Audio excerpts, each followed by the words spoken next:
여호수아 10장 16절에서 27절 말씀 교독합니다. 오늘 말씀은 이스라엘이 아모리 족속의 5 왕들을 심판하는 것을 내용으로 하고 있습니다. 이제 이스라엘을 공격했던 5 왕 연합군들이 심판을 받습니다. 먼저 16절 말씀 보면 그 왕들이 도망했다라고 했습니다. 그래서 막게다의 굴에 숨었다. 막게다 지역에 있는 어느 굴에 숨었다라는 것입니다. 이스라엘을 가보면 자연 굴들이, 동굴들이 많이 있습니다. 그러니까 수많은 동굴 중에 하나에 숨었는데 이 사실이 이제 알려지게 됩니다. 이스라엘은 지금 하나님의 도우심으로 태양과 달이 멈춘 가운데 공격이 계속 지속되고 있습니다. 그래서 여호수아가 기도해서 만약에 시간만 멈춘다면, 조금만 더 시간이 있다면, 조금만 더 밝은 날이라면 우리가 끝장을 내겠는데 라는 생각을 하고 하나님께 기도해서 그렇게 역사가 나타나고 있는 거죠. 5 왕들이 도망해서 막게다의 굴에 숨었다는 사실이 알려지고 그 왕들을 일단은 가두게 됩니다. 그리고 지휘관을 잃은 연합군들을 공격해서 후방을 안전하게 만드는 일들을 하게 됩니다. 그래서 20절 말씀 보면 거의 전멸을 시킵니다. 거의 전멸을 시켜서 이기게 되죠. 21절 말씀에는 이 사건이 어떤 의미를 가지고 있는지 설명하고 있습니다. 이 일은 이스라엘을 말로라도 대적하는 사람들이 없어지는 계기가 되었습니다. 말로라도 대적하지 못하는 거죠. 큰일 난다. 말로라도 함부로 하면 안 된다. 이스라엘 백성에게는 이제 그러한 일들이 일어나게 됐습니다. 그래서 혀를 놀려 이스라엘 자손을 대적하는 자가 없었더라. 혀를 놀려서. 직접 대면에서도 아니고 뒤에 숨어서 말로라도 공격하는 자가 없었다. 하나님에 대한 두려움이죠. 저 사람들은 하나님이 함께 하시기 때문에 우리가 함부로 하면 안 돼. 이런 생각을 갖게 되었다는 거죠. 5 왕 연합군과의 싸움은 여호와께서 함께 하시는 이스라엘을 보여주는 계기가 되었습니다. 하나님이 함께 하시는 사람들이야. 저 사람들은 그러한 계기가 되었다는 거죠.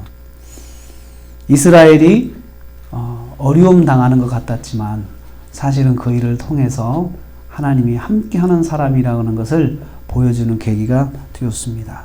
이제 5 왕을 심판합니다. 후방이 안전해지자 22절 말씀 보면요, 마음 놓고 5 왕을 굴에서 끌어내서 심판합니다. 그리고 지휘관들에게 가서 왕의 목을 밟게 합니다. 24절 말씀이에요. 그래서 그건 일종의 교육입니다. 이스라엘을 대적한 연합군의 왕들이 지금 밟히고 있는데요. 이를 통해서 이스라엘을 대적한 사람들은 여호와께서 이와 같이 밟아 주실 것이다 라고 하는 것을 여호수아가 선포합니다. 이스라엘과 맞서 싸우는 모든 대적에게 여호와께서 이와 같이 만들어 주실 것을 보여주고 있습니다. 하나님을 대적하면 하나님께서 앞장서서 싸우신다는 것을 볼 수 있습니다. 하나님의 사람을 대적하면, 하나님의 백성들을 대적하면 하나님께서 그와 같이 해 주신다는 거죠. 원수 갚는 것이 내게 있으니, 이렇게 하나님께서 말씀하시잖아요. 우리가 어떤 때는 원통하고 비통하고 또 속상하고 그런 일이 있지만 한 가지 기억해야 할 것은 하나님께서 다 보신다는 거죠. 그래서 하나님께서 심판해 주신다. 반드시 하나님께서 해 주신다. 하나님의 백성을 대적하면 하나님께서 앞서서 싸워 주신다. 심판해 주신다는 여기서 볼 수 있습니다. 그리고 반드시 하나님께서 목을 밟아서 수치스럽게 해 주시고 그 수치 자체가 심판이 된다는 것입니다. 그러므로 25절 말씀에 너희는 강하고 담대하라 이렇게 권합니다. 눈앞에 보이는 대적을 두려워하지 말고 강하고 담대하라. 여기서 보면 눈앞에 5 왕의 연합군이 있을 때에 너희들이 싸울 준비를 잘해라 이렇게 하지 않으셨어요? 마음으로부터 강하고 담대하라. 겁먹지 마라. 그리고 마음으로부터 지면 안 된다. 강하고 담대하다. 이 영적 싸움도 또 실제적인 싸움도 마음으로부터 시작합니다. 그래서 마음이 기가 죽으면 아무리 좋은 전쟁 도구가 있다 하더라도 이기지를 못하죠.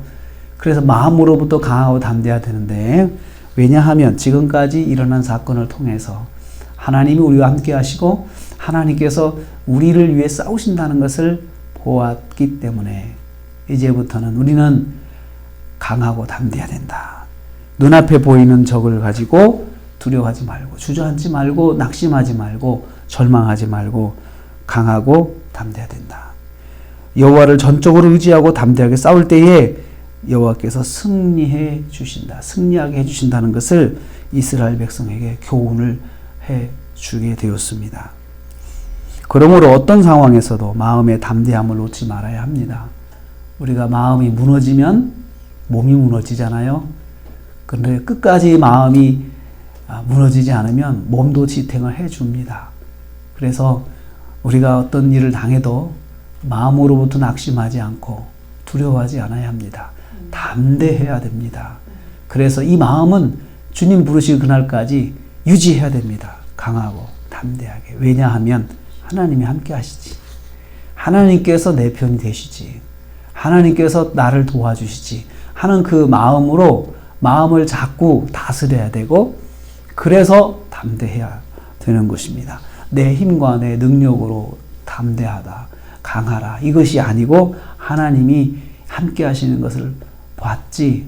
그러므로 이제는 우리가 담대해야 돼. 우리가 이 사실을 봤기 때문에 더 담대해야 돼. 여호수아가 이 일을 통해서 그렇게 백성들을 교훈하고 있습니다. 우리가 또 오늘 하루를 시작합니다.